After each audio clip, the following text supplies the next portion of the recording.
E em relação a essa última apresentação, né, do Jefferson Borges, se você puder detalhar um pouquinho mais, né, essa questão dos eventos de série de 10 mil anos, né, porque a gente sabe muito bem que Fukushima havia relatos, né, dessas ondas e pelo que eu li nos papers, a alta direção não levou em conta.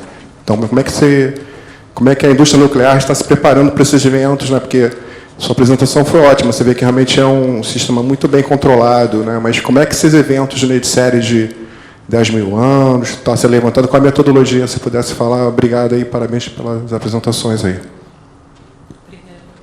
Bem, em relação aos rejeitos de baixo e médio nível de radiação da CNA, existe no GSI, né, o Gabinete de Segurança Institucional do Governo Federal, o Grupo Técnico 8, o GT8, do qual eu estou até fazendo parte, e o projeto do repositório já está em desenvolvimento, e antes de 2028 nós vamos ter um repositório nacional para receber os rejeitos de baixo e médio nível de radiação de todo o território nacional.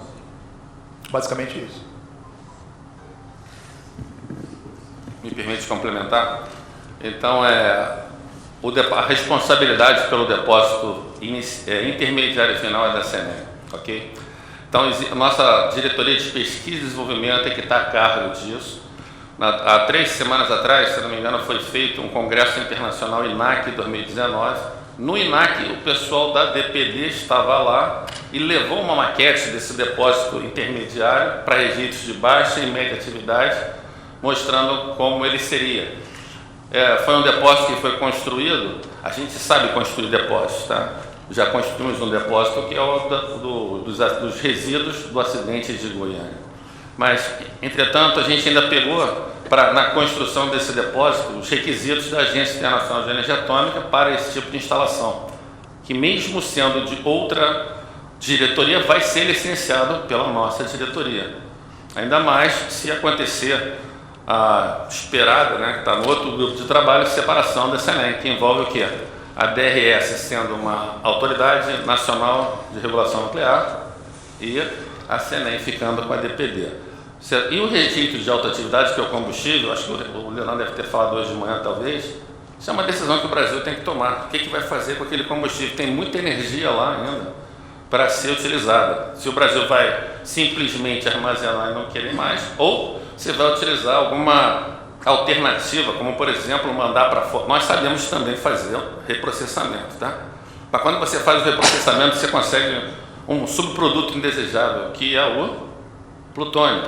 E a gente assinou o acordo com a Agência Internacional de Energia Atômica para não utilizar material nuclear para fins bélicos. Fica complicado isso aí. Bom, isso é a parte de rejeito. Com relação a essas melhorias de Fukushima, cada uma das recomendações... A Eletronuclear, por exemplo, propôs inicialmente para a gente, vamos fazer uma avaliação de 100 anos, com relação a nível de pluviométrico, terremotos, nível do mar. Nós pedimos, não, vamos aumentar um pouco mais. E para cada uma dessas recomendações, desses programas de melhoria chamados, é feita uma avaliação. Não existe uma avaliação oral. Toda avaliação de segurança que é feita pela CNEM, ela é registrada. E é registrada em pareceres técnicos.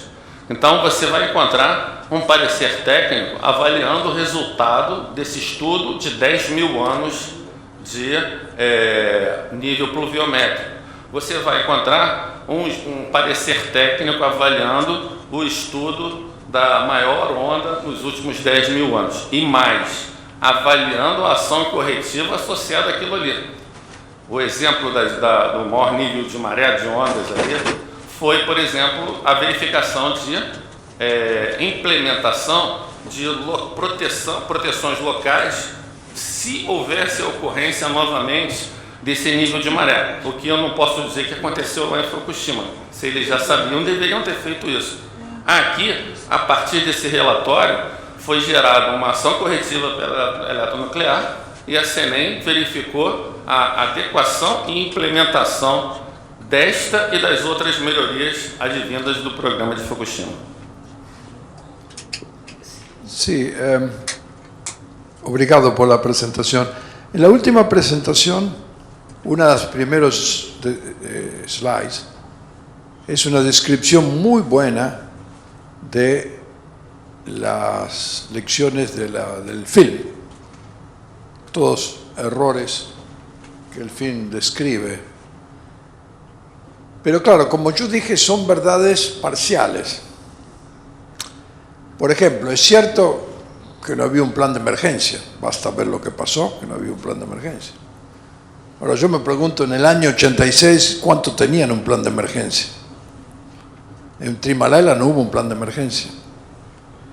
Y los americanos mandaron un experto a la OEA, Collins, en el año, yo no me recuerdo, 83. Los primeros documentos salieron en 84, 85. Así que es cierto, no había un plan de emergencia, era un problema mundial, no solamente de Chernóbil. Pero lo que el film no dice, y que creo que es una cosa importante para hoy, para nosotros, es que lo que sí había en la Unión Soviética era un plan de emergencia de radiopatología muy elaborado, no por las centrales nucleares, porque los rusos tenían miedo de una conflagración nuclear, tenían miedo a bombas nucleares, y tenían un hospital dedicado en Moscú a la radiopatología. Y gracias a eso se salvaron muchas vidas, si no hubiera muerto mucha más gente. Entonces yo me pregunto hoy, 30 años después, ¿cuántos países del mundo tienen una emergencia preparada para radiopatología? En Argentina creo que en total hay 3 radiopatólogos, como más buenos, ¿no? Radiopatólogo en serio, digo. Debe haber 3 en el Instituto de Quemado. Quizás acá haya más, pero en el mundo hay muy pocos. Es decir, que en 30 años esa lección que en Fukushima funcionou muy bien, não la hemos aprendido. Bom, e depois eu passo a falar para vocês para falar sobre isso. Aqui no Brasil a gente tem, por exemplo, o Hospital Marcelo Dias, que é um hospital referência para tratamento de radioacidentados. Lá em Angra, existe o Centro de Medicina de Radiações Ionizantes. É um pequeno hospital que fica fechado quase o ano todo, preparado para receber funcionários que tenham se acidentado e tenham problemas de contaminação. No primeiro momento, o pessoal vai tentar salvar a vida do funcionário. Se for necessário, ele vai para Praia Brava, vai ser preparado para ser tratado no hospital de Praia Brava. Mas se não estiver correndo risco de vida, ele vai para esse CMRI, tem por exemplo, tem um contador de corpo inteiro, tem uma sala de cirurgia pequena para fazer o tratamento UTI, se eu não me engano, para 8 funcionários. 8 funcionários. Até que seja decidido, tem instalação para proceder descontaminação também, com toda a medicação disponível, e ele fica fechado o ano inteiro. No exercício, é simulado, por exemplo, que um radioacidentado vai para lá, os médicos são treinados para receber eles também, dar o primeiro atendimento, e na incapacidade de levar à frente o tratamento, helicópteros vão para lá para pegar esse radioacidentado e levar para o Marcelo Dias. E dessa vez, ainda tinha disponibilidade no navio Bahia da Marinha também, que tem uma instalação de descontaminação e estaria preparado também, caso não houvesse teto para o helicóptero pousar, para receber o radioacidentado. Mas você tem razão, com relação a esse plano de emergência como um todo, eu desconheço países no mundo que tenham abrangência do que é exercitado aqui no Brasil. E a Agência Internacional de Energia Atômica, ela começou a olhar isso também de uma maneira muito mais estreita, né? Através de um programa chamado CONVEX. Então já foram feitos 2, 3 exercícios. Então são exercícios onde a agência bota observadores para verificar o desempenho do país com relação às ações de um plano de emergência. O Brasil está sendo cogitado, por exemplo, para fazer parte do próximo CONVEX, que acontece a cada 4 anos, alguma coisa assim. Alguma pergunta? Sim, Tiago.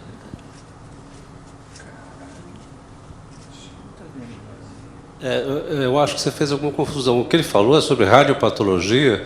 Eu acho que a gente não tem registro de... Eu pelo menos, quando eu estava lá, não consegui descobrir ninguém que tivesse especialização em radiopatologia, pelo menos no universo. Não é tratamento de emergência, esse é um caso Talvez eu tenha específico. feito uma confusão com relação a tratamento de radioacidentado e radiopatologia. Isso são duas coisas diferentes. Outra coisa que eu queria te perguntar, excelente a sua apresentação, gostei muito, é a questão que você fala dos 10 mil anos.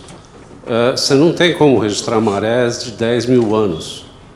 Então, o que aconteceu em Fukushima, eu não sei se eu estou bem informado, mas o que acontece é que, como é uma civilização muito antiga, você tinha registro histórico de diversas coisas que aconteceram e acidentes. Agora, detalhes, por exemplo, de níveis de marés de 10 mil anos, se você tiver alguma informação, não sei se é para você. Então, também tivemos essa dúvida inicialmente, mas foi apresentado para a gente um estudo, por exemplo, de coloração, diferença de coloração de rochedos e de outras características que podem conduzir a uma avaliação, a uma conclusão Isso dessa. você consegue em períodos até maiores. O problema são os períodos pequenos. Quando você tem períodos de era, que você tem movimentos geológicos, você consegue registrar isso tudo. Agora, eventos esporádicos, eu acho que não dá para registrar, mas, de qualquer maneira, isso é um assunto para especialista. Foi feito o estudo, a gente tem ele disponível e tem as avaliações, que a gente sempre podem ser questionadas.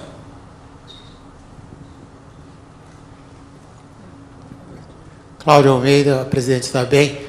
Só para complementar, concordo com o Dair que tem alguma dificuldade de médicos de patologia com radiação, mas tem que lembrar que existe uma convenção, a qual mencionou o Dr. Abel, de assistência em caso de emergência.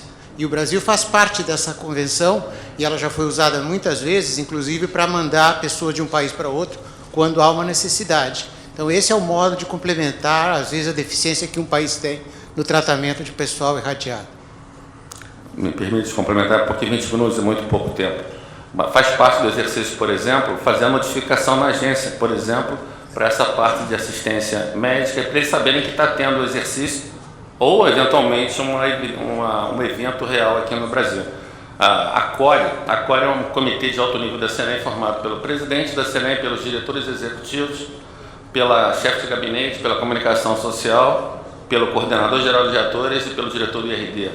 Então, fica a cargo dessa comissão, desse comitê, notificação, por exemplo, à agência de exercícios e de eventos reais que estejam acontecendo. Temos uma ou duas perguntas mais. Bom, eu por acaso vou fazer 3. Primeiro queria parabenizar todos e queria fazer 2 perguntas e um comentário. Ao John, eu queria perguntar, você apresentou o decréscimo da dose coletiva ao longo do tempo. Isso representou uma otimização da proteção radiológica ou diminuição do número de trabalhadores? Essa é a primeira pergunta. Eu vou fazer todas, depois cada um responde. Em relação a você, Jefferson, você falou que a evacuação em Chernobyl não foi boa, não é? Não foi na altura adequada. E o Abel falou que um ponto positivo foi a evacuação ter sido eficaz, não é? O que é que você quis dizer com isso, não é? E a outra coisa que eu queria colocar é, numa dos seus slides, você coloca um programa muito importante que o IRD fazia, de controle de monitoração ambiental, não é? Aquelas coletas de amostras de água, não faz mais. Desde que o IRD foi retirado da DRS, esse programa muito importante de controle de monitoração, beleléu. Tá. Com relação à redução de dose, né, principalmente em Angra 1, isso é bem notório, a gente teve inovações tecnológicas e também a conscientização dos IOEs. Né? Isso a gente trabalhou muito em cima disso aí, e realmente nos últimos 5, 10 anos, a Angra 1 ela realmente está com ótimo desempenho no que diz respeito à dose coletiva dos trabalhadores. É basicamente isso. Isso. Com relação à dose coletiva e individual. Isso. existe uma otimização. Perfeito, perfeito. Pode estar a existir uma diminuição do número de trabalhadores, não é? Que é o que mais acontece no país, é a escassez de recursos humanos, não é? Vamos diminuindo. Essa é a minha pergunta. Se foi uma melhoria, uma otimização da dose ou foi uma diminuição do número de trabalhadores? Não, uma otimização da dose, com certeza. E foram, na realidade, Obrigada. as duas coisas que ocorreram em Angra. Houve a otimização tanto da dose coletiva quanto a otimização das doses individuais.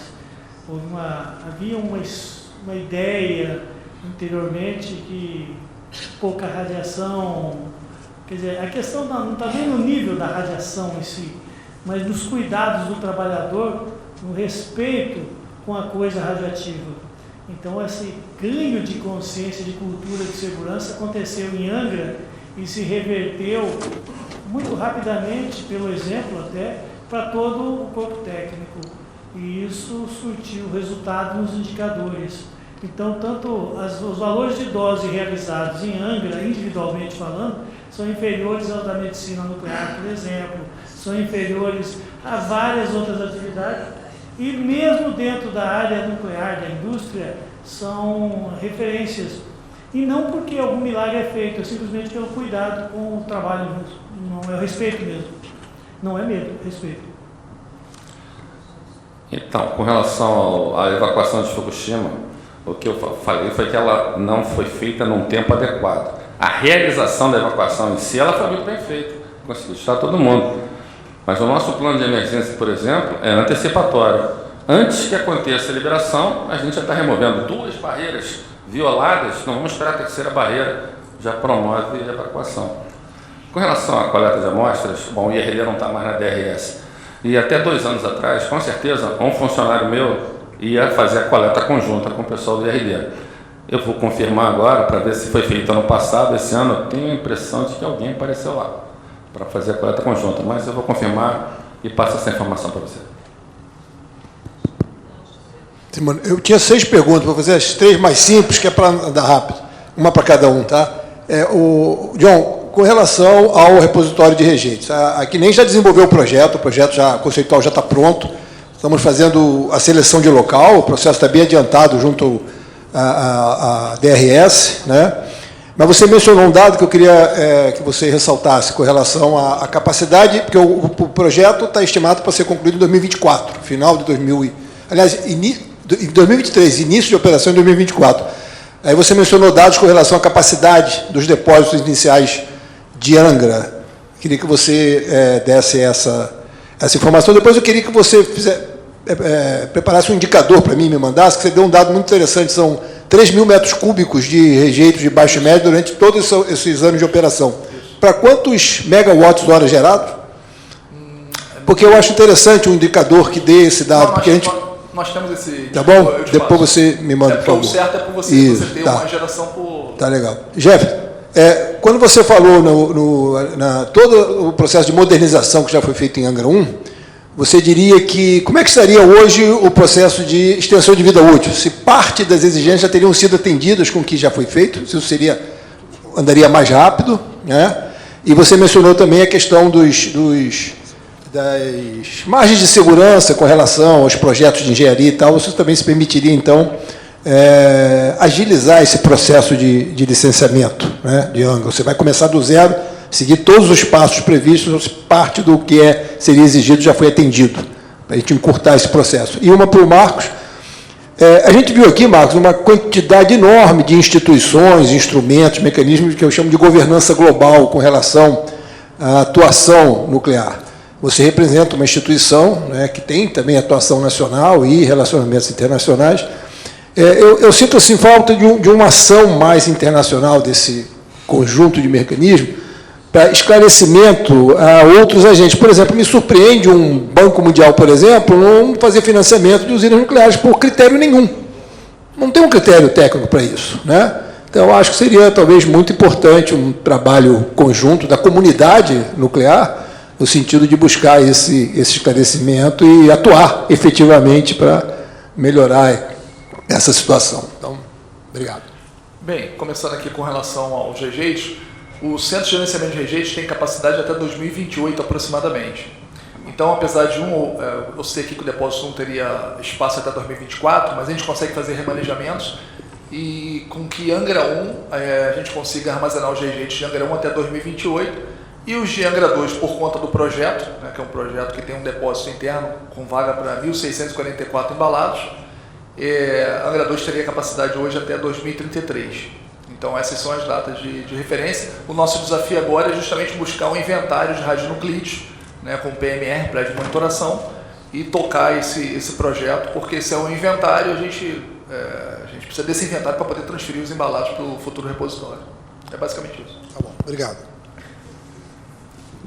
Bom, com relação à primeira pergunta, a gente tem um banco de dados de exigências, tá, chamado Conex, que está em modernização também, né?